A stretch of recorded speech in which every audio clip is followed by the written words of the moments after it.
Welcome to the deep dive. Today we're tackling a topic that takes a molecule most of us only think about floating high in the atmosphere and brings it right down into the realm of health and healing, often in some, well, unexpected ways. Yeah. We're diving deep into oxygen ozone therapy. It's one of those areas that feels both historical and cutting edge, doesn't it? Yeah. I mean, you mentioned ozone therapeutically, and some people might be surprised because we're so used to thinking of O2, diatomic oxygen, as the breath of life. Right. Ozone, O3, it's just fundamentally different molecule, vastly different properties. Mm. Yet its medical journey, it actually traces back over a century. You've got early uses for its antimicrobial power and even connections to innovators like Nikola Tesla. Absolutely. There's this a long, sometimes winding history. But what's fascinating now is the increasing body of scientific research trying to understand exactly how it works biologically, and where the evidence actually stands for its effectiveness. So this deep dive is all about O₂O₃ therapy. It's certainly generating buzz, particularly within rehabilitation and pain management. But as our sources show, its potential reach seems to extend into diverse fields. I mean, from dentistry to wound care. Right. And to guide us through this, we've gathered, quite a collection of serious academic reviews and scientific papers. These aren't just anecdotes. They're attempts to really synthesize the state of the art. Okay. Digging into the proposed mechanisms, scrutinizing the safety data, critically evaluating the clinical evidence across various conditions, pulling from, actual studies and clinical trials. So our mission today is to be your guides through the stack of information. We want to move beyond the headlines and, frankly, the opinions, extract the truly important insights, and help you build a solid understanding. What it is, how it works. Exactly. What exactly is O₂O₃ therapy? How is it thought to interact with the body?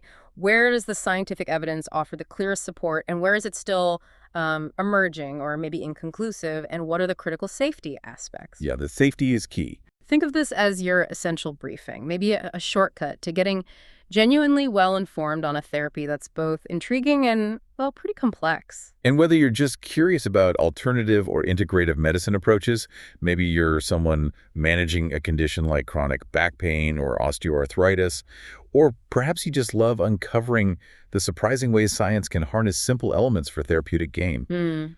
We think there's a lot in these sources that will spark your interest. So let's start by getting acquainted with the star of the show, the ozone molecule itself. Good place to start. Okay, let's unpack this molecule. Ozone. Most of us know it from the ozone layer, way up there.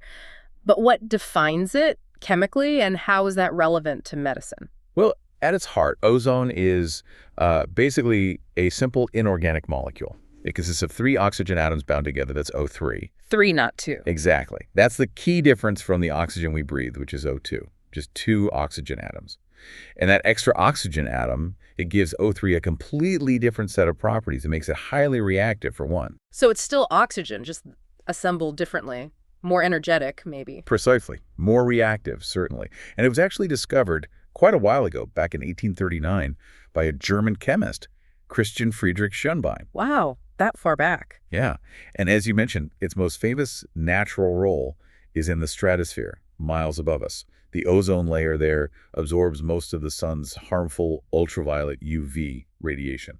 Protects life on Earth, basically. But obviously we're not somehow piping down ozone from the stratosphere for therapy. That wouldn't work. So how do you get medical-grade ozone? That's a really critical distinction. Medical ozone isn't natural ozone. It has to be generated artificially, and typically right at the point of use, using specialized medical generators. Okay. The process usually involves passing a stream of pure medical-grade diatomic oxygen O2 through a high-voltage electrical discharge, sometimes called a cold corona discharge. Like a controlled spark. Sort of, yeah. This energy splits some of the O2 molecules into individual oxygen atoms, just single O's. And these free atoms then quickly collide with other intact O2 molecules to form O3. Ozone. So you're essentially converting some of the O2 into O3 using electricity on the spot. Exactly. It's a controlled process. And it has to be done on demand because ozone is inherently unstable. Right. It doesn't last long. Not at all. At typical room temperature, say around 20 degrees Celsius, its half-life is only about 40 minutes. 40 minutes. That's it. That's it. It means after 40 minutes, half of the ozone will have decayed back into regular O2. After another 40 minutes, half of what's left is gone, and so on. So you just can't store it in a tank for any length of time like you can with oxygen. Which is why these generators are non-negotiable for medical use. You need it fresh. Absolutely essential. They allow the clinician to produce the O₂O₃ gas mixture fresh for each treatment. And the composition isn't just any mix, it's very strictly controlled. Yeah. Well, according to the sources and established protocols, the medical mixture must contain no less than 95% pure O2 and, crucially, no more than 5% O3. Only up to 5% ozone. That seems like a surprisingly small amount, given its reputation as this powerful oxidizer. And that low concentration is absolutely key. It's the key to its potential therapeutic effect while trying to avoid toxicity. It's navigating what some sources call the thin red line. Thin red line. Yeah, that narrow window between stimulating a beneficial response and causing harm. If the concentration is too high, it becomes rapidly toxic, just damages tissues indiscriminately. So the medical generators allow for this very precise calibration. So we're talking about carefully generated O3, heavily diluted in O2, produced right before use. And this isn't a completely new idea. We mentioned the history. Oh, the history is quite extensive, yeah. Interest in ozone's properties dates back over 100 years. Its strong antimicrobial properties were noted early on. That led to its use for disinfecting water. And even as early as World War I, around 1916, for disinfecting and promoting the healing of infected wounds, a very practical application born out of necessity during wartime. And the Nikola Tesla connection you mentioned. All right, Nikola Tesla, famous for his work with electricity, he was actually an early innovator in ozone generation technology. He patented one of the very first ozone generators back in the early 20th century. No kidding. Yeah, and he even formed a company to sell these ozone generators and also ozonated olive oil for medical purposes. It really underscores how long this idea of therapeutic ozone has been circulating, even if the scientific understanding was, well, pretty rudimentary back then. So it's a therapy with roots way back in the early days of electrification and modern chemistry, but its application today relies on a much more precise understanding of its effects and, crucially, careful control of dosage. Which brings us right to the heart of it. How does this carefully controlled O₂O₃ mixture, this reactive molecule, actually work in the human body to produce a therapeutic effect? This is where the science gets really fascinating and maybe a bit counterintuitive, like you said, because ozone is such a strong oxidizer. It really is the central paradox of ozone therapy, isn't it? I mean, our cells are constantly battling oxidative stress, just from normal metabolism, environmental factors. We have these complex antioxidant defense systems to manage it all. Right. So introducing an oxidizer like ozone, even at these low concentrations, it does seem counterintuitive. Oh. But the research suggests the therapeutic effect doesn't come from overwhelming the body with oxidation in a harmful way. Not just blasting it. No. Instead, it appears to stem from generating a controlled, moderate level of oxidative stress. A kind of therapeutic jolt, like hormesis almost. Exactly. That's a good way to think about it. Think of it not as an attack, but as a signal. This moderate oxidative stress triggers a cascade of adaptive responses in the body's cells and systems. It's like giving your body's internal defense and repair mechanisms a nudge, prompting them to ramp up their activity. Okay, a nudge. And how does ozone actually interact with our biology to create the signal? What happens when it hits our tissues? Well, when the O₂O₃ gas mixture comes into contact with biological fluids or tissues, whether that's blood or joint fluid or the fluid surrounding cells, the ozone itself, the O3, is highly reactive and incredibly short-lived. It basically disappears almost instantly. Okay. And it rapidly reacts with components it encounters. Now, two key reactions are highlighted in the sources as really crucial for initiating this signaling cascade. What are those key reactions? First, ozone reacts almost instantaneously with water, H2O, which is obviously abundant in our bodies. And this forms hydrogen peroxide, H2O2. Hydrogen peroxide, like the stuff in the brown bottle. Well, yes, but it's also a natural signaling molecule in our cells. This is a critically important step. Unlike ozone, hydrogen peroxide is relatively stable, and it can diffuse short distances within tissues. It acts as a key signaling molecule.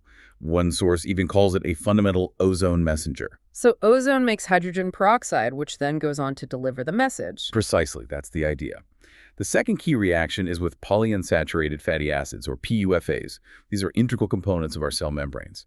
Ozone reacts with the double bonds in these fatty acids through a process called ozonation. Right. This reaction generates what are called lipid ozonation products, or LOPs. Specific LOPs mentioned include things like 4-hydroxynonal, 4-HNE, which comes from omega-6 fatty acids, and 4-hydroxyhexanol, 4-HEG, from omega-3s. Okay, so H2O2 and these LOPs, those are the main messengers generated by the ozone. Yes, they are considered the main mediators of ozone's biological effects. Now, other reactive oxygen species, ROS, like superoxide radical and hydroxyl radical, are also transiently produced. But H2O2 and LOP seem to be the key players in transmitting that signal beyond the immediate point of ozone contact. Now, this still circles back to that paradox, doesn't it? H2O2, ROS, LOPs. These are often portrayed as the bad guys, the damaging molecules. We're told to take antioxidants to neutralize them. So how can molecules perceived as harmful be beneficial here? Yeah, this is where our understanding of redox biology has really evolved quite significantly. Hmm. The traditional view was, you're right, that ROS are simply toxic byproducts of metabolism. Full stop. Mm-hmm. However, the latest research shows that at low to moderate concentrations, ROS, including hydrogen peroxide, are actually essential signaling molecules. They're involved in regulating things like cell growth, differentiation, survival, and crucially, host defense and immune responses. So context is everything. Context and concentration are everything.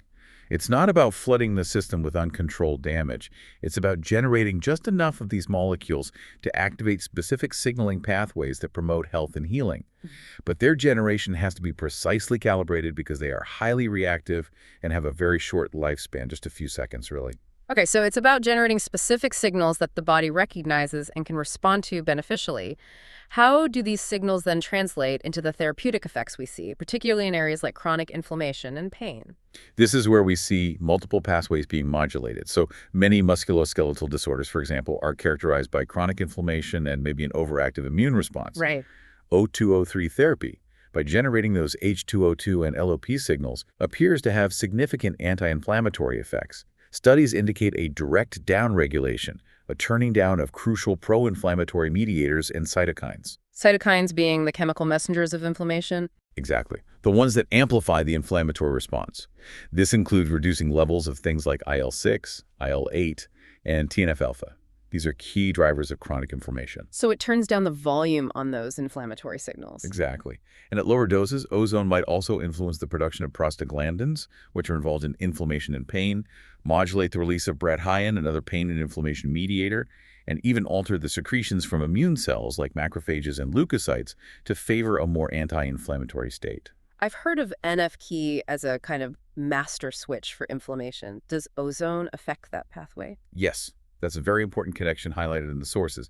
O₂O₃ therapy seems to significantly modulate the cellular inflammation system, partly by reducing the activation of the NF-key pathway. The on switch. Yeah, think of NF-key as a master on switch inside cells. When it gets activated, it flips on the genes responsible for producing many of those pro-inflammatory molecules. So by inhibiting or reducing the activation of this NF-key switch, ozone therapy decreases the production of cytokines like IL-1, IL-2, IL-6, and TNF-alpha. And what about the other side, the anti-inflammatory signals? Does it boost those? It seems to. At the same time, while suppressing the pro-inflammatory side, O₂O₃ appears to stimulate the production of anti-inflammatory cytokines. These include molecules like IL-4, IL-10, IL-13, and TGF-beta. Okay. So it's not just hitting the brakes on inflammation. It seems to be actively promoting the body's own mechanisms for resolving inflammation and shifting the balance towards healing. That's a really sophisticated modulation of the immune and inflammatory response. You mentioned triggering adaptive responses. What about the body's own antioxidant defenses? Does it affect those? This is another critical mechanism. That moderate oxidative stress induced by ozone, it activates something called the NRF2 pathway. NRF2? Yeah, NRF2 is a protein that acts as a master regulator of our own endogenous antioxidant system. When NRF2 gets activated, it moves into the cell nucleus, binds to specific DNA sequences, and basically switches on genes that produce a whole suite of protective antioxidant enzymes. Like prompting the body to build its own internal shields, stronger shields. Precisely. That's a great analogy. This leads to increased production of key antioxidant enzymes, things like superoxide dismutase, catalase, and glutathione peroxidase. These enzymes are the body's frontline defense against oxidative damage. They help neutralize excess reactive species and restore that crucial redox balance. Activation of NRF2 also induces other protective enzymes like hemioxygenase 1, HO1, which itself has antioxidant and anti-inflammatory properties. And interestingly, repeated exposure to this moderate oxidative stress from O₂O₃ therapy can even lead to a state of oxidative preconditioning. Preconditioning. Yeah, where the body's antioxidant system is kind of chronically upregulated, Yeah. better prepared to handle future oxidative challenges. So it uses a little bit of controlled oxidative stress to make the body better at handling oxidative stress and inflammation in the long run. That's quite a clever biological hack, isn't it? It really is. And these anti-inflammatory and antioxidant effects are key to the pain relief aspect. Absolutely. I mean, much of the chronic pain we experience, especially in musculoskeletal conditions, is driven or at least exacerbated by inflammation. So by reducing inflammation and improving redox balance, ozone therapy is addressing a fundamental source of the pain. Okay. But the sources also suggest there might be a more direct effect on how we perceive pain on nociception itself. A direct effect on the nerve signals for pain. Yes. Some studies indicate that O₂O₃ therapy can modulate pain perception by increasing the levels of our body's own natural pain-relieving molecules. Things like serotonin and endogenous opioids, think endorphins and enkephalins. Ah, the body's own painkillers. Exactly. These molecules activate what are called descending antinociceptive pathways. These are neural circuits that actually dampen pain signals traveling up to the brain. So it might be working on both the inflammatory source of the pain and the body's internal pain-killing system. Okay, that makes sense. Beyond inflammation and pain, are there effects on circulation or tissue repair? That seems really relevant for healing processes, like in wounds or injuries. Definitely. In conditions where tissues might be hypoxic, meaning low in oxygen or have impaired blood supply, which is common in chronic musculoskeletal issues or those difficult-to-heal wounds, O₂O₃ therapy seems to be beneficial. How so? It appears to improve oxygen metabolism and promote vascularization, or blood vessel formation. Sources point to an increase in molecules like nitric oxide, NO, adenosine, and certain prostaglandins, all of which are known to cause vasodilation, the widening of blood vessels. So better blood flow. Better blood flow, which means better oxygen delivery, more nutrients getting to the area, better waste removal, all crucial for healing. Right. There's also a direct, quite intriguing effect on red blood cells themselves. O₂O₃ therapy can shift the oxyhemoglobin dissociation curve to the right. Okay, what does that mean in simple terms? It basically means that the hemoglobin in your red blood cells becomes less sticky to oxygen, especially in tissues where oxygen levels are already a bit low. So it encourages the red blood cells to release their oxygen cargo more readily, right where the tissues need it most. Ah, dropping off the oxygen more efficiently. Exactly. This effect seems linked to the generation of those LOPs we talked about, and also an increase in a molecule called 2'-3-diphosphoglycerate, or 2'-3-DPG, inside the red blood cells. It also apparently increases the rate at which red blood cells break down glucose glycolysis, which further enhances their ability to deliver oxygen. So it improves oxygen transport and offloading where it's most needed. That's clever. It is. And improved oxygenation is absolutely vital for tissue repair and just basic cellular function. And speaking of tissue repair, O₂O₃ therapy also appears to directly stimulate this process. Ow. Sources mention it promotes fibroblastic activity. Fibroblasts are the cells that produce collagen, which is like the scaffolding of our tissues. Okay. So it seems to boost collagen deposition, which is crucial for wound healing and tissue regeneration. It also promotes epithelialization, that's the formation of new skin over a wound, the deposition of new extracellular matrix, and just overall cell proliferation or growth. Sounds like it helps rebuild the damaged area. Yes, and furthermore, it seems to favor platelet aggregation at injury sites. Now, platelets are involved in initial clotting, but they also release a whole bunch of endogenous growth factors, signaling molecules that tell cells to grow, differentiate, and repair tissue. So stimulating the body's own repair crew. Pretty much. And when ozone interacts with fluid from a lesion, like wound exudate, it degrades into peroxides that seem to further stimulate this repair cascade. It sounds like a really multifaceted stimulus for tissue repair. And finally, that antimicrobial property you mentioned right at the start, how does that work? Right. Its antimicrobial action is one of ozone's oldest known medical uses, and it's well supported by the science. Ozone has broad-spectrum activity against a really wide range of pathogens: viruses, bacteria, fungi, yeasts, protozoa. Oh. And this is particularly effective in aqueous environments like body fluids or water. The mechanism is quite direct, less about subtle signaling and more about brute force in a way. Oh. Ozone's powerful oxidizing nature allows it to attack essential components of microbial cells directly. It oxidizes the unsaturated lipids in their cell membranes, creating highly reactive compounds called ozonides.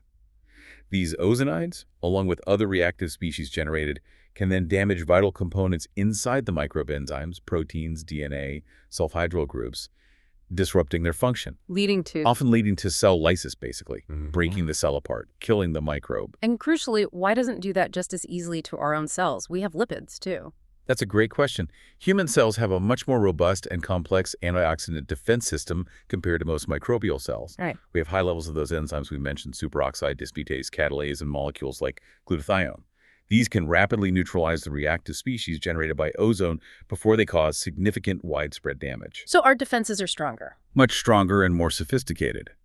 Microbes generally lack these complex defenses, making them far more susceptible to ozone's oxidizing attack. And what's particularly interesting, as mentioned before, is that ozone can be effective against antibiotic-resistant bacteria. That's a huge potential benefit. It really is, Yeah. offering a potential tool against pathogens that are becoming increasingly difficult to treat with our conventional drugs. Okay, so just to try and synthesize these mechanisms, it's not just one single thing happening. It's more like a controlled oxidative trigger that acts as a signal to do several things. It reduces inflammation by modulating cytokines and pathways like NF-β. Right. It boosts the body's own antioxidant defenses by activating NRF2. It modulates pain perception, maybe directly. Possibly. It improves oxygen delivery and blood flow. It stimulates multiple aspects of tissue repair. And Sunday, it directly attacks microbes by overwhelming their simpler defenses. That's a pretty good summary. It's a complex interplay of biological responses kicked off by this seemingly simple but highly reactive molecule. It really underscores how sophisticated biological systems are, doesn't it? And how a carefully controlled stimulus can potentially yield a wide range of beneficial outcomes by just nudging these complex networks. It does. It's fascinating stuff. So given these diverse potential mechanisms, how do clinicians actually administer this O₂O₃ mixture to patients? Our sources detail a surprising variety of administration methods tailored to the target tissue or system. Yes, the delivery method is absolutely crucial. It's key to ensure safety and effectiveness, and really to get that precise O₂O₃ stimulus to where it needs to go. There are several main categories of administration. Okay, let's maybe start with the most direct methods, the ones often used for localized issues, which seem to involve injections. Right, those are the parenteral or infiltrative routes. That's where the O₂O₃ gas mixture is injected directly into or around the target area. These are very common in pain management and musculoskeletal therapy. Like what kinds of injections? Well, examples include intramuscular injections, injecting the gas into muscle tissue. This is often used in the paravertebral muscles, the ones along the spine, for treating low back pain. Okay. Then you have subcutaneous injections, just under the skin. Interarticular injections, injecting the gas directly into a joint space, like the knee for osteoarthritis. Right into the joint. Exactly. And then there are more specific, often image-guided injections for spinal conditions. Things like intradiscal injections right into the center of an intervertebral disc, especially for herniations. Or intraforaminal injections near the opening where nerve roots exit the spine. You also hear about supralaminar or epidural injections into the space around the spinal cord or nerves. Image-guided for precision, I assume. Yes, Yeah. often necessary for those deeper, more delicate structures. And then there are even more specific targeted injections mentioned in the sources, depending on the condition and location. Things like intratonsillar, intraperitoneal, penile, oral submucous, even intratumoral injections in some exploratory cancer studies. Wow, okay. That covers direct local delivery.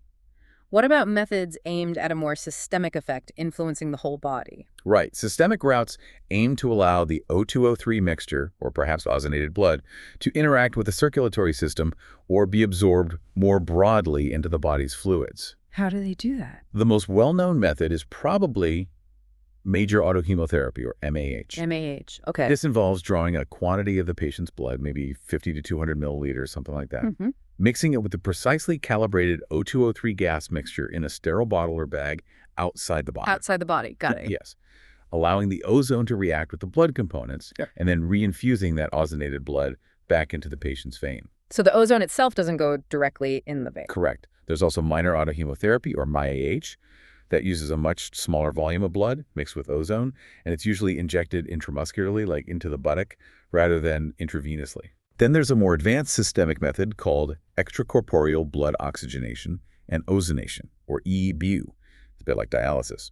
Blood is continuously drawn from the body, passed through a special filter system where it's oxygenated and ozonated, and then returned to the body. More complex. Yes, definitely requires specialized equipment. And finally, another systemic route is rectal insufflation. This involves introducing the O₂O₃ gas mixture gently into the colon, where the ozone and its byproducts can be absorbed through the rectal mucosa, sometimes referred to less formally as an ozone enema. And you mentioned a really critical safety point regarding IV administration earlier. Can you just reiterate that? It sounds vital. Absolutely. This is probably the single most important safety message regarding administration.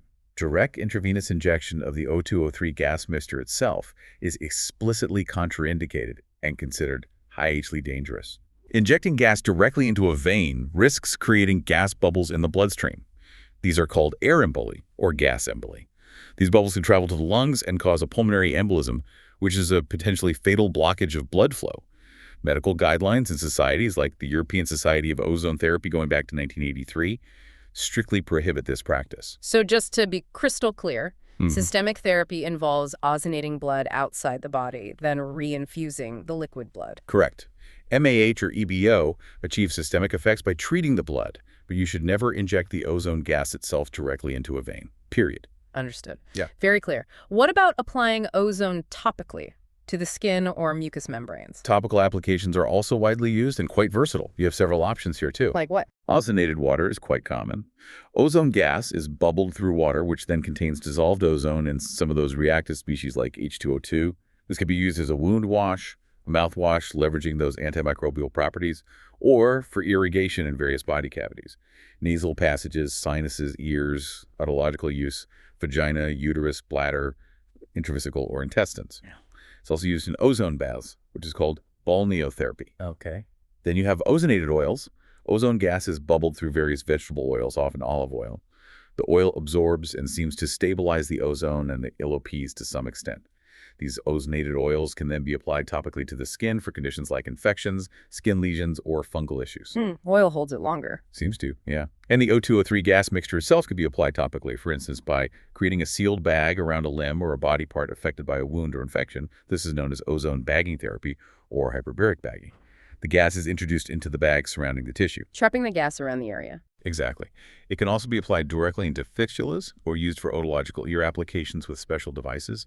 And finally, you can have ozonated saline solution, similar in principle to ozonated water, used for wound washing or irrigation. Wow, that is an extensive list. It really sounds like practitioners have many different tools in the toolbox, ways to deliver the therapy, depending entirely on the specific problem and where it is. Exactly. The choice of administration route, along with the chosen concentration and dose, is a critical part of the treatment planning. It's all about getting that controlled oxidative stimulus to the target tissue or system effectively and safely, while minimizing exposure to non-target areas like avoiding gas emboli in the bloodstream or, critically, ozone inhalation into the lungs. Okay, so given all these potential mechanisms and these diverse methods, where does the science currently stand in actually demonstrating effectiveness? Our sources dedicate a good chunk of space to evidence in rehabilitation, particularly for musculoskeletal disorders. Why are these conditions such a focus? Well, as we touched on earlier, chronic musculoskeletal conditions like back pain and osteoarthritis, they are frequently characterized by persistent inflammation and altered immune responses. Right, that inflammatory component. Exactly. And since ozone therapy's core proposed mechanisms involve modulating inflammation, boosting antioxidant defenses, improving the tissue environment, these conditions are just logical targets for investigation. It lines up well, mechanistically. And where specifically within musculoskeletal rehab is the evidence currently strongest, according to these reviews? The most extensive research summarized in our sources is definitely for low back pain, LBP, particularly pain that seems to originate from an intervertebral disc herniation or protrusion, the kind that often leads to sciatica. Classic slip disc scenario. Right. Ozone therapy has been explored as an alternative or maybe an adjunct treatment for this for quite some time now, and it's described as a widely studied option in the literature we looked at. How is O₂O₃ therapy thought to help with a herniated disc? Is it mechanical, chemical, or both? It's proposed to work through a couple of key pathways, specific to the disc herniation context. One is a potential mechanical or perhaps volume-reducing effect. How would that work? The idea is that ozone's oxidizing action might be able to break down some of the large molecules called glycosaminoglycans within the nucleus pulposus. That's the jelly-like core of the disc that bulges out in a herniation. Okay. By breaking down these molecules, the theory goes, the nucleus pulposus might lose some of its ability to hold on to water. This could potentially lead to a reduction in the overall volume or size of the herniation itself. So slightly shrinking the bit that's pressing on the nerve. That's the hypothesis for that mechanical component, yes. But crucially, there's also thought to be a significant anti-inflammatory effect right there at the site of the herniation. Ah, tackling the inflammation, too. Exactly. The herniated disc material itself and the mechanical pressure it creates can cause significant local inflammation around the nerve root. And ozone's anti-inflammatory properties, as we discussed, reducing pro-inflammatory cytokines, modulating pathways like NFP, influencing inflammatory mediators are thought to help reduce this localized inflammation, which is often a major source of the pain, especially that radicular pain or sciatica shooting down the leg. So potentially reducing the herniation size and reducing the inflammation around the irritated nerve. That makes sense. What does the clinical evidence from the reviews actually say about this? Does it work? Well, the evidence summaries from the systematic reviews and meta-analyses, we looked at papers by folks like Costa, Barbosa, Andrade, Romeka, Scanza. They consistently report positive findings for LBP. They generally conclude that O₂O₃ therapy leads to significant pain reduction and improvement in functional outcomes for patients with LBP, especially when it's due to disc herniation. Are there specific types of studies or approaches that stand out in those reviews? Yes, studies have assessed different approaches.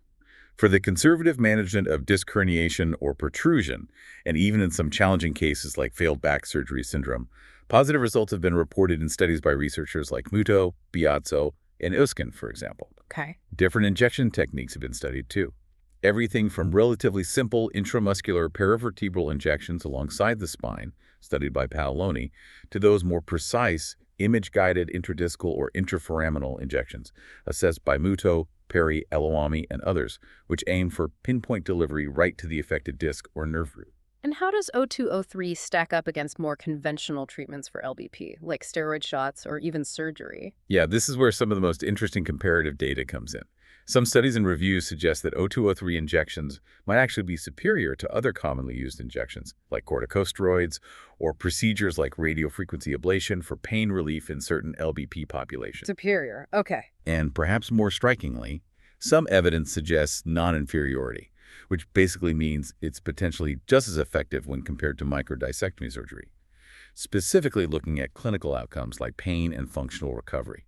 This was mentioned in reviews by Scanza and also a Cochrane analysis from back in 2012. Non-inferior to surgery. That's a pretty strong claim, isn't it? It is a significant claim, especially because surgery is obviously much more invasive. The studies suggesting non-inferiority really highlight O₂O₃ as a potentially effective, minimally invasive alternative for appropriately selected patients, specifically those whose pain hasn't responded adequately to more conservative non-injection treatments. But there must be nuances there. Does that mean it's always a better choice than surgery? Oh, absolutely, there are nuances. It's crucial to remember the context. While it's promising, the strength of this comparison is still subject to the quality and limitations of the studies. Doing the comparing a point we definitely need to circle back to regarding study quality overall. But the fact that it's even being compared favorably to surgery in some rigorous reviews is certainly notable. And Andrade's 2019 review even suggested it might have greater efficacy at the 6-month mark compared to some other therapies they included. Okay. Any other key findings specifically for LBP, like about the dosage? Yes, there's research on optimal concentration, which is vital because that thin red line idea we discussed. A study by Niu in 2018 indicated that for lumbar radicular pain, an ozone concentration of around 40 micrograms per milliliter, DML, seemed to provide the optimal anti-inflammatory efficacy. What happened with higher doses? Interestingly, higher concentrations, like 60 GML, actually appeared to exacerbate pain and pro-inflammatory markers. This really underscores the critical importance of using the correct, carefully calibrated low concentration. It's not a case of more is better. Not at all. It's also worth noting that the therapeutic threshold concentration, the minimum needed to see an effect, might vary slightly between individuals. It's estimated to be somewhere between 15 and 30 GML, and this could be influenced by their individual antioxidant capacity, which can differ based on factors like age, BMI, or even the degree of spinal curvature. So precision in dose is just as important as precision in location for these injections. Are there any caveats the sources mention when interpreting this LBP evidence? Yes, several important caveats are noted. Firstly, an adequate differential diagnosis is absolutely essential. Low back pain can stem from many causes besides just a disc herniation. You've got facet joint syndrome, piriformis syndrome, sacroiliac joint dysfunction, and others. Ozone therapy targeted at a disc issue wouldn't necessarily help those other conditions. Good point. Need the right diagnosis first. Exactly. Secondly, it's crucial to remember that low back pain and even disc herniations themselves can often improve spontaneously over time, especially in acute cases. Some figures suggest up to 90% of acute sciatica cases can resolve naturally within weeks or months. Right, the body healing itself. Yeah, this natural history can be a major confounding factor in studies. It makes it absolutely essential for research to include appropriate control groups, like sham injections or standard care comparisons, and to follow patients for a sufficient duration. The sources typically recommend evaluation at least 3 months post-treatment to gauge the therapy's lasting impact beyond just immediate relief or natural improvement. So promising results for LBP, but always within the context of careful patient selection, accurate diagnosis, and accounting for that potential for natural improvement. What's the overall takeaway for O₂O₃ therapy in LBP based on these sources then? The consensus seems to be that percutaneous injection of O₂O₃, meaning through the skin, often guided by imaging like fluoroscopy or CT for accuracy, is seen as a minimally invasive, generally cost-effective, repeatable, and widely available treatment option. It's specifically for patients with low back pain or sciatica that's caused by disc herniation or protrusion and hasn't responded adequately to initial conservative treatments like physical therapy or medication. And image guidance helps. It seems image guidance may offer advantages in terms of accuracy and potentially better outcomes, especially for procedures targeting the disc or the nerve root directly, compared to just blind injections into the muscles nearby. Okay, that's a very detailed look at LBP. What about knee osteoarthritis, KOA? That's another huge one, involving chronic inflammation and pain affecting millions. Yes, intra-articular O₂O₃ therapy, injecting the gas mixture directly into the knee joint itself, is explored as a rehabilitative approach for KOA. It sits alongside other common treatments like physical therapy, injections of hyaluronic acid, HA, or viscosupplementation, corticosteroid shots, or other regenerative therapies. The goal, again, is primarily to reduce pain and inflammation within the joint. How does the evidence for KOA look compared to LBP? Is it as strong? The evidence base is definitely growing for KOA, with several comparison studies and meta-analyses available. When comparing O₂O₃ injections directly to hyaluronic acid injections, some studies, including a 2018 randomized controlled trial, RCT, and a 2018 meta-analysis by Raisadat, found similar efficacy between the two in terms of pain relief and functional improvement. Similar efficacy, so potentially another valid option alongside HA. Potentially, yes. And interestingly, a study by Giambini back in 2016 suggested that a combination of O₂O₃ and hyaluronic acid injections might actually lead to significantly better outcomes than using either therapy alone. Oh, combining them. Yeah, it hints at a potential synergistic effect. Maybe the HA improves the joint fluid viscosity, while the ozone tackles the inflammation and modulates the joint environment. It's an interesting idea. What about comparison to other treatments like oral medications? There's some data there too.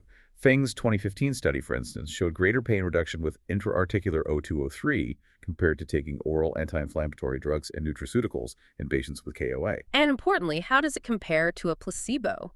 A strong placebo-controlled study is often seen as the gold standard for proving efficacy, isn't it? You're absolutely right, and the sources do mention a significant randomized double-blind placebo-controlled study by Lopte-Jesus in 2017. This study is important because it compares O₂O₃ injections directly to a sham injection, a placebo. And the results? After 8 weeks, the group that received the real O₂O₃ injections showed statistically significant improvements over the placebo group in measures of pain reduction, functional capacity, like how far they could walk, and also their health-related quality of life.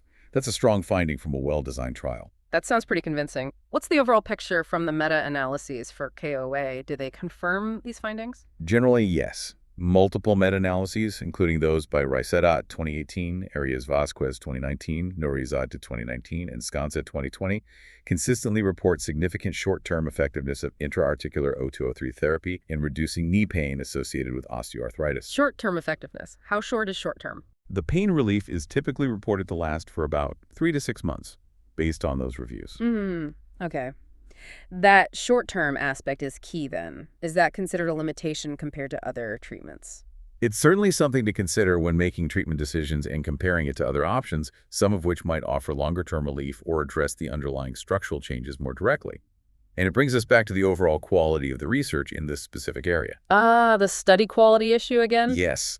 Several reviews, including Scanza's 2020 paper, point out that while O₂O₃ appears safe and effective for short to middle-term pain relief in KOA, the methodological quality of many of the included studies is often rated as only poor or fair. What kind of limitations are we talking about? Things like lack of rigorous blinding, meaning patients or assessors knew who got what treatment, small sample sizes in individual studies, significant heterogeneity in the protocols used across studies, different doses, number of injections, and other methodological flaws that are assessed using tools like Amstar.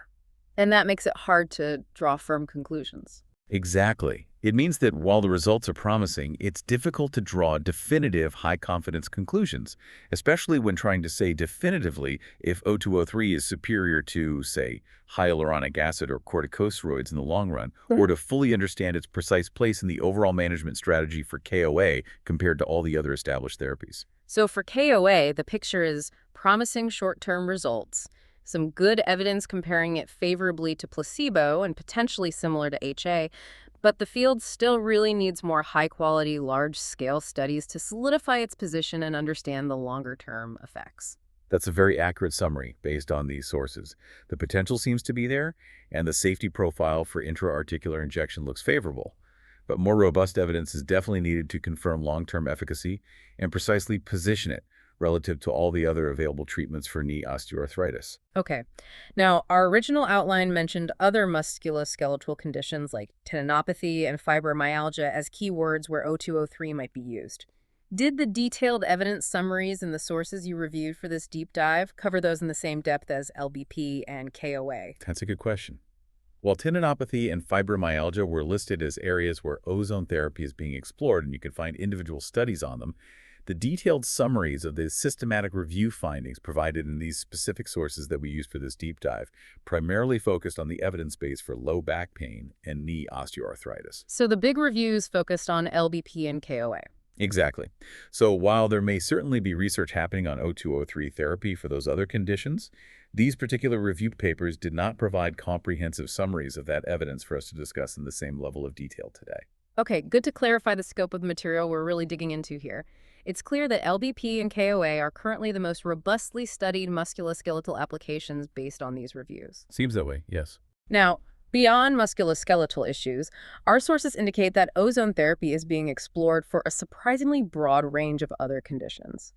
Let's look at some of these broader horizons now. Yes, the proposed mechanisms we discussed, the anti-inflammatory, antimicrobial, improved oxygenation, tissue repair aspects, they have potential relevance in many different disease processes. And that's led researchers to investigate ozone therapy in seemingly quite unrelated areas. Wound healing seems like a very logical extension, given those mechanisms we talked about: tissue repair, antimicrobial, oxygenation. It does, doesn't it? And the sources include evidence from multiple reviews looking specifically at ozone therapy for wound healing. These reviews assist a whole variety of administration routes, which really highlights the versatility here. What kind of routes? They included systemic approaches like rectal insufflation, but also many topical ones. Ozone bagging, applying ozonated oils or ozonated water washes directly to the wound, and even applying ozonated blood topically in some cases. And what were the general findings for wound healing? Did it seem to help? The reviews generally reported positive or potentially positive effects.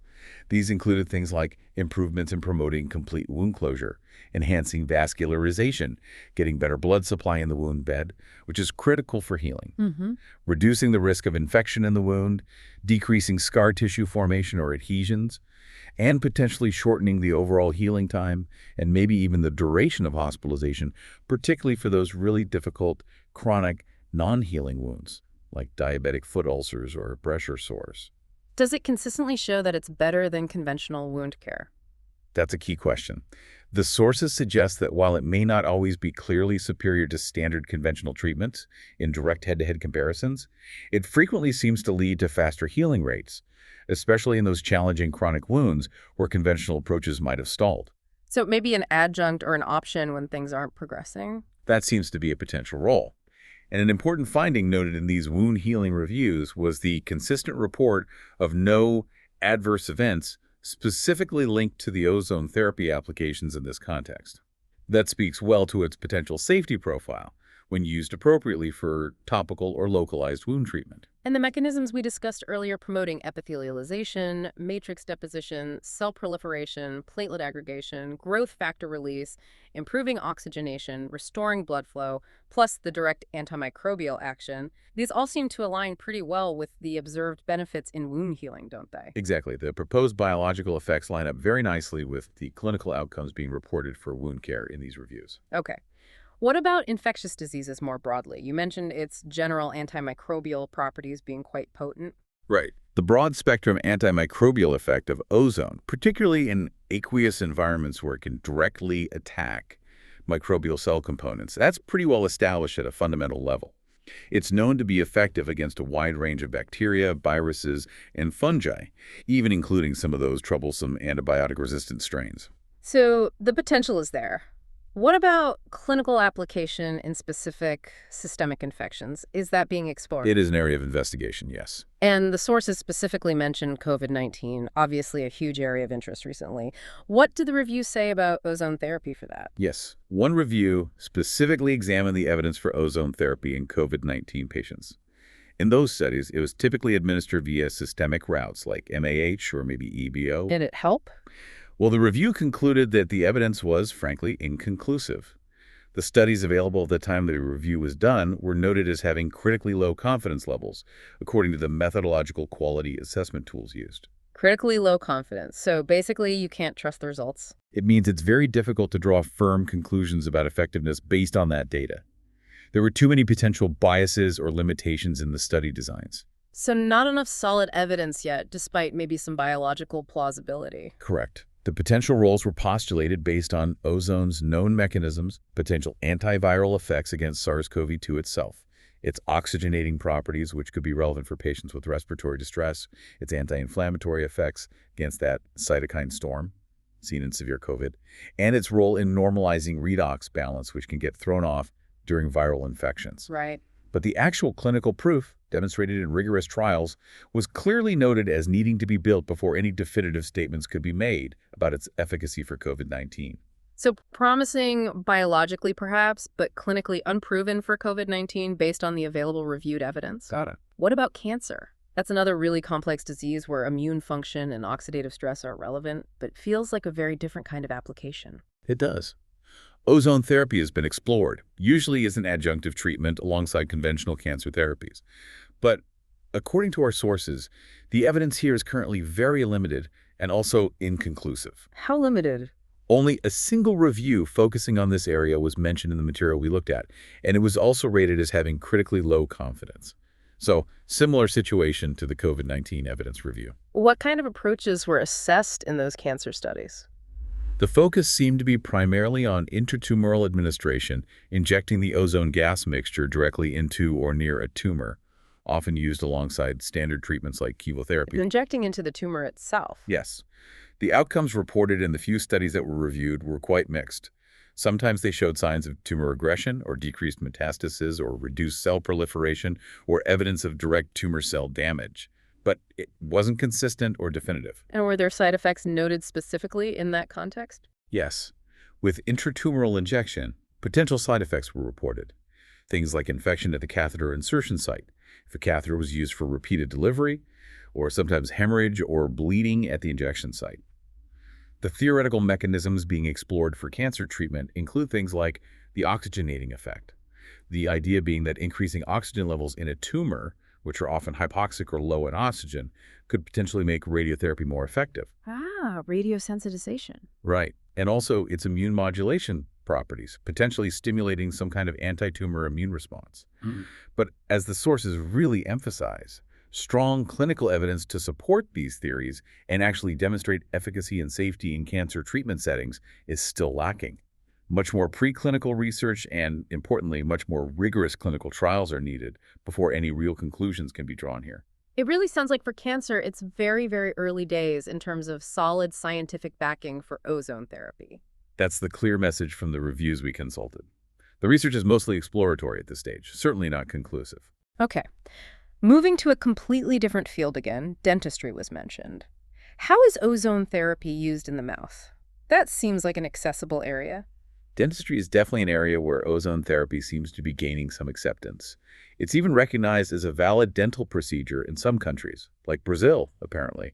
It primarily leverages the antimicrobial and tissue healing properties we've discussed. What are the specific dental applications? They're quite varied, actually. It's used for caries prevention and management cavities because ozone can kill the bacteria that cause them, like Streptococcus mutans. And there's some thought it might even promote remineralization of tooth enamel and dentin. Interesting. What else? It's explored as an adjunctive therapy for periodontitis or gum disease, again to reduce bacteria and inflammation in the gum pockets. It's used potentially to manage dentin hypersensitive teeth and also to promote faster wound healing after oral surgery procedures like tooth extractions or dental implant placement. And how is it applied in a dental setting? You can't really bag someone's mouth. No, you can't. They use specialized dental devices that allow for controlled application of ozone gas directly onto tooth surfaces or into cavities, often under suction to contain it. Ozonated water is also commonly used as a mouthwash or for irrigating periodontal pockets or surgical sites, and sometimes ozonated oils might be used topically on the gums. Is there a safety consideration here given the location? You mentioned the risk of inhalation being a big no-no. That is absolutely a critical safety point in dentistry, just like the general risk of pulmonary damage we mentioned earlier. Ozone gas should never be inhaled into the lungs. Right. So while dental devices are designed to minimize leakage, the risk of occupational exposure for the dental staff and potential inhalation by the patient is a major concern. It requires strict adherence to safety protocols, things like using high-volume suction right at the application site, ensuring proper room ventilation, and making sure the devices are well sealed and used correctly by trained personnel.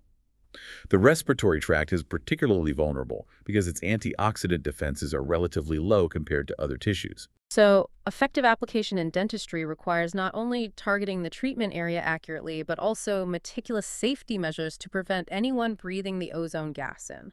Absolutely crucial. And finally, vascular issues were listed briefly. Conditions involving blood flow. Yes, ozone therapy is being explored for conditions involving impaired blood flow. Things like obstructive arteriopathies, peripheral artery disease, for example, venous insufficiency, vascular degenerative diseases, and even Raynaud's syndrome. And the thinking there relates back to... It relates directly back to the mechanisms we discussed earlier, Yeah. potentially improving oxygen delivery to tissues via that oxyhemoglobin shift and increased 2-3 DPG, promoting vasodilation through molecules like nitric oxide, and perhaps stimulating the formation of new blood vessels over time, although the evidence strength really varies significantly for these different vascular applications. It's clear that the potential applications being explored are incredibly vast, spanning so many different medical specialties, all driven by ozone's diverse biological effects. But as we've seen throughout this discussion, the level of scientific validation seems to vary dramatically from one area to another. Absolutely. The underlying mechanisms provide a strong rationale for exploration in many cases. But it's the rigorous clinical evidence that ultimately solidifies the therapy's place in practice. And that evidence base is just much stronger and more developed in some areas, like LBP and KOA pain management, than in others right now. That brings us neatly to a crucial topic we need to explore in detail: safety. We've touched on some critical risks already, but let's try to put it all together and talk about the overall safety profile and what the sources really mean by that thin red line. Okay.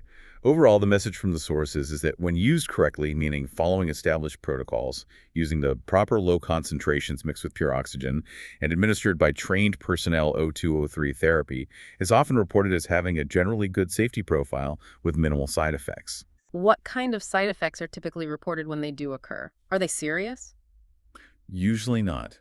The adverse events that are reported are typically mild, transient, meaning they don't last long, and often seem associated with the specific administration route, particularly those parenteral or injection methods. Like what? These can include things like a temporary, sometimes slightly uncomfortable, worsening of the pain in the targeted area right after the injection. That usually settles quickly. There might be what are described as mild exacerbation reactions. Some people report a brief sensation of fainting or lightheadedness. Occasionally, transient paresthesia, that's numbness or tingling, or hypoesthesia, reduced sensation in the lower limbs, especially after spinal injections for LBP. Abdominal distension is sometimes reported after rectal insufflation, which makes sense.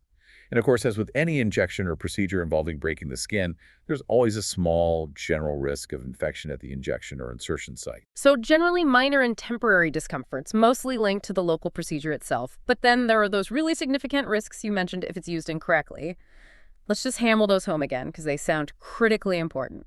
There are absolutely non-negotiable contraindications and major safety warnings.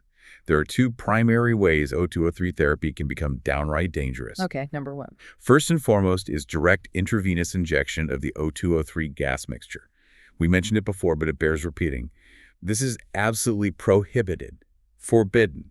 Introducing gas bubbles directly into the venous system can lead to venous gas embolism. Gas bubbles in the blood. Exactly, where gas bubbles travel through the veins, potentially reaching the pulmonary arteries in the lungs and blocking blood flow. This is a pulmonary embolism caused by gas, and it can absolutely be fatal.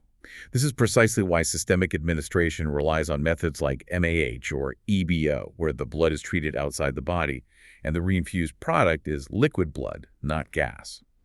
This contraindication has been a core tenet of responsible ozone therapy practice for decades. Okay, absolutely clear. Never inject ozone gas directly into a vein. What's the second major danger? Second, and equally important, is inhalation of ozone gas. Ozone is extremely irritating and damaging to the respiratory tract, especially the delicate tissues of the lungs. The lining fluid of the bronchial tubes and the alveoli, the tiny air sacs in the lungs, has a relatively low capacity to neutralize reactive oxygen species compared to, say, blood or other tissues. This makes the lungs highly vulnerable to ozone's oxidizing power. So breathing it in is really bad. Really bad. Inhaling ozone, even in concentrations that might seem low compared to therapeutic injection concentrations, can cause significant inflammation, direct damage to lung tissue, impaired lung function, can seriously exacerbate pre-existing respiratory conditions like asthma.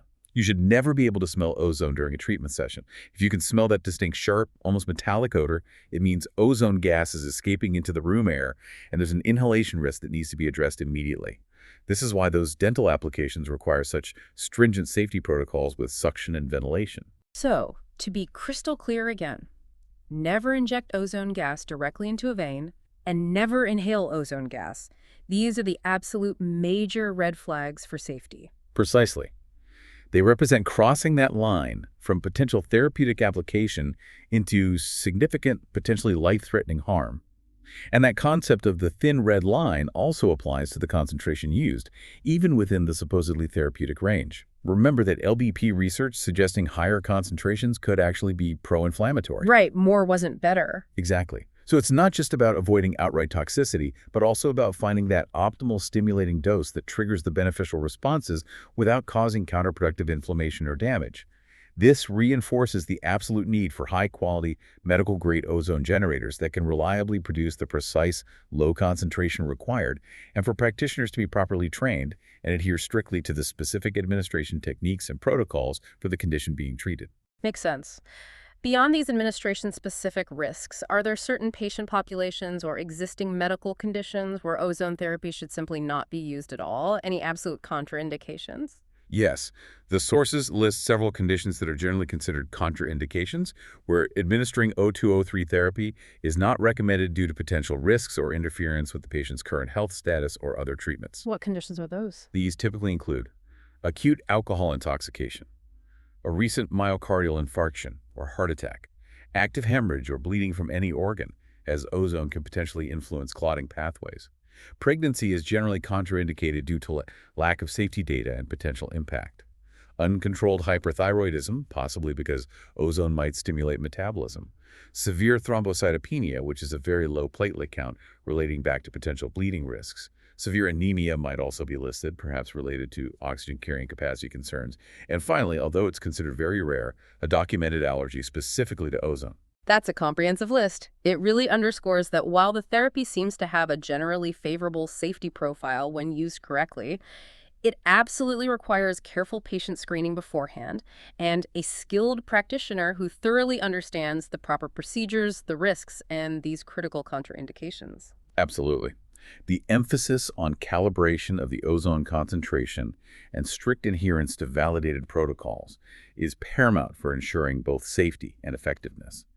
And, as we've touched upon, The lack of protocol standardization across some historical studies has been a real challenge for researchers trying to synthesize the evidence, and it just highlights how critical correct technique execution is in actual clinical practice. Okay, so we've covered the molecule itself, the proposed mechanisms of action, the diverse ways it's administered, where the evidence seems strongest right now, and these crucial safety aspects. Let's try to zoom out now and look at the overall state of the evidence base and where the field seems to be headed according to these sources. Right. Things like evidence mapping tools and comprehensive systematic reviews help us get that bird's eye view of the research landscape. One source we looked at, for example, analyzed 26 systematic reviews related to ozone therapy across various conditions, giving us a pretty good sense of the sheer volume and scope of research that's out there. And based on that kind of mapping and the detailed summaries we've discussed, where does the evidence currently seem to offer the most confidence? Where is it strongest? The evidence appears strongest and most consistent for pain reduction, particularly in those chronic musculoskeletal conditions we focused on. Low back pain due to disc pathology and knee osteoarthritis. There's also corresponding evidence suggesting potential improvements in functional capacity and quality of life for patients suffering from these conditions, which logically follows if you can significantly reduce their chronic pain and inflammation. What about some of the other areas we discussed, like cancer or systemic infections like COVID-19? How does the evidence stack up there? Well, for areas like cancer and specific systemic infections, including those exploratory studies on COVID-19, the evidence is considerably less clear, often rated as inconclusive in the reviews. As we noted, the reviews in these areas often had to rely on primary studies that were judged to have critically low confidence levels due to significant methodological limitations. Meaning you just can't draw firm conclusions yet. Exactly. It's impossible to make strong statements about efficacy based on that level of evidence. And that ties directly into the recurring theme we've heard about overall study quality in this field. It does. It's a major challenge noted across multiple reviews, the variable and often suboptimal quality of many studies conducted in the field of ozone therapy over the years. Common limitations that get pointed out repeatedly include significant heterogeneity. Meaning lots of differences between studies. Yes, big differences in study designs. In the specific treatment protocols used, the patient populations being studied, making it hard to compare apples to apples. Many studies lack proper blinding, where patients and researchers don't know who is receiving the real treatment versus a placebo or sham treatment. Often, studies have small sample sizes, which limits their statistical power, and they suffer from other methodological flaws as assessed by standardized quality rating tools like Amstar. And why does poor study quality matter so much? Why keep bringing it up? Because poor quality studies make it incredibly difficult for researchers to synthesize the findings effectively in systematic reviews and meta-analyses. It makes it hard to draw definitive, high-confidence conclusions. You can't be certain if the effects observed in those studies are truly due to the ozone therapy itself, or if they might have been influenced by biases, confounding factors, or just random chance. Right. This is particularly challenging when you're trying to compare O₂O₃ therapy directly to established, well-proven treatments or to appropriate placebo procedures with a high degree of scientific certainty. So while there are definitely promising signals, particularly in pain management, the field is somewhat hampered by this need for more rigorous research methodologies across the board. That's a very fair assessment based on these sources. And another significant barrier that's often mentioned, which contributes to the difficulty in synthesizing evidence and establishing clear guidelines, is that noted lack of standardization in the treatment protocols themselves across different studies and clinics. How so? Things like the exact ozone concentration used, the specific route of administration chosen, the frequency of treatment sessions, the total number of sessions delivered. These can vary widely from one study or clinic to another, even for the same condition. Making it hard to compare results or know what's optimal. Exactly. It makes it very hard to know what the optimal protocol might actually be for a given condition, and it makes direct comparisons between studies extremely challenging. The sources consistently call for better standardization of treatment protocols and also better documentation practices in clinical research. So given these challenges, what's the path forward for O₂O₃ therapy research? What do the sources recommend to move the field forward? There is a very clear and consistent call across these reviews for more high-quality research, specifically designed to address these limitations. Researchers are calling for Or studies, obviously, but what kind? specifically more rigorously designed randomized controlled trials, RCTs, with adequate sample sizes to provide reliable results. They want studies that compare O₂O₃ therapy not just to other active treatments, but critically to appropriate placebo or sham procedures using rigorous methodology, like double blinding, to really account for placebo effects and other potential biases. Comparing it properly to placebo is key. Absolutely. There's also a need for research aimed specifically at identifying optimal protocols, studies directly comparing different ozone doses, different concentrations, different administration routes, varying frequencies, and different total numbers of sessions to try and determine what actually works best for specific conditions. Fine-tuning the treatment itself. Yes. And finally, there's a call for studies using more robust and validated methodologies for evaluating those subjective but incredibly important outcomes like pain intensity, functional capacity, and overall quality of life, using well-established, standardized measurement scales so results can be compared more easily. So while there's clearly excitement based on some of the current results, the scientific community is really emphasizing the need for solidifying the evidence base with more rigorous, standardized studies before it can be widely embraced. Exactly. That's the overarching picture. O₂O₃ therapy is viewed in these sources as a promising intervention. It appears to have a favorable safety profile when used correctly and according to established protocols. It shows significant therapeutic potential, particularly, as we've stressed, for pain management in common conditions like low back pain and knee osteoarthritis, where the existing evidence is strongest. And its recognition is growing in some places. Yes, its recognition in integrative medicine frameworks in some regions, like its inclusion in Brazil's public health system, which was mentioned, reflects that growing interest and perceived value. However, the scientific community's consistent message, echoed in these reviews, is that continued high-quality, standardized research is absolutely crucial. It's needed to overcome the current limitations, to fully understand its efficacy across all the proposed applications, and to solidify its place, if appropriate, as a truly evidence-based tool within clinical practice. Well, this has been a truly extensive deep dive into a therapy that uses a molecule we mostly associate with the atmosphere in surprisingly complex and potentially beneficial ways within the human body. It's a really great example of how our understanding of biology, particularly around concepts like redox signaling, is constantly evolving. It shows us that even something historically seen as purely toxic, like ozone, might potentially be harnessed therapeutically when it's applied with incredible precision and care. We've taken this deep dive into oxygen ozone therapy, tracing its history from those early, almost intuitive uses, right up to the modern scientific investigation. We've broken down how the seemingly simple molecule, ozone, must be precisely generated for medical use. We've explored the fascinating and frankly still unraveling biochemical mechanisms that seem to underpin its potential effects, everything from modulating complex inflammatory pathways and boosting the body's own antioxidant defenses to influencing pain perception, improving oxygen delivery and circulation, stimulating tissue repair, and even directly combating microbes. We've surveyed that whole landscape of administration methods, from those targeted injections for localized problems to systemic blood treatments and various topical applications, emphasizing how the route has to be carefully tailored to the condition being treated. And importantly, we've examined the evidence base presented in these sources, seeing that the scientific support appears strongest right now for managing pain and improving function in conditions like low back pain and knee osteoarthritis. It often shows benefits comparable or maybe even superior to other therapies in certain contexts, while critically noting the generally good safety profile when used correctly and making sure to avoid those absolute contraindications like IV gas injection or inhalation.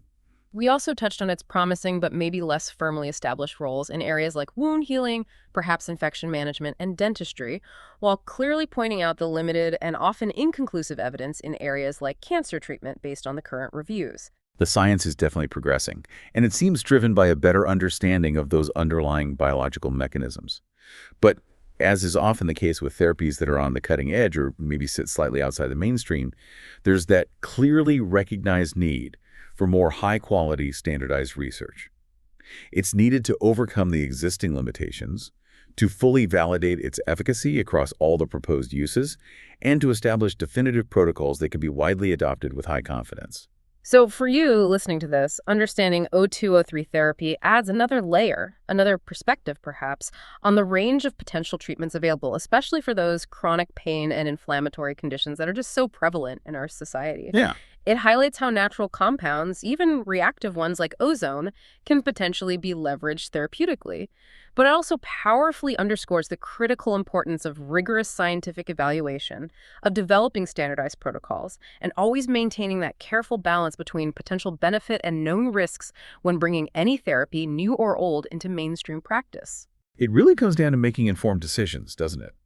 Recognizing both the promise that might be there, but also acknowledging the current frontiers and sometimes the limitations of scientific understanding. So here's a final thought to leave you with.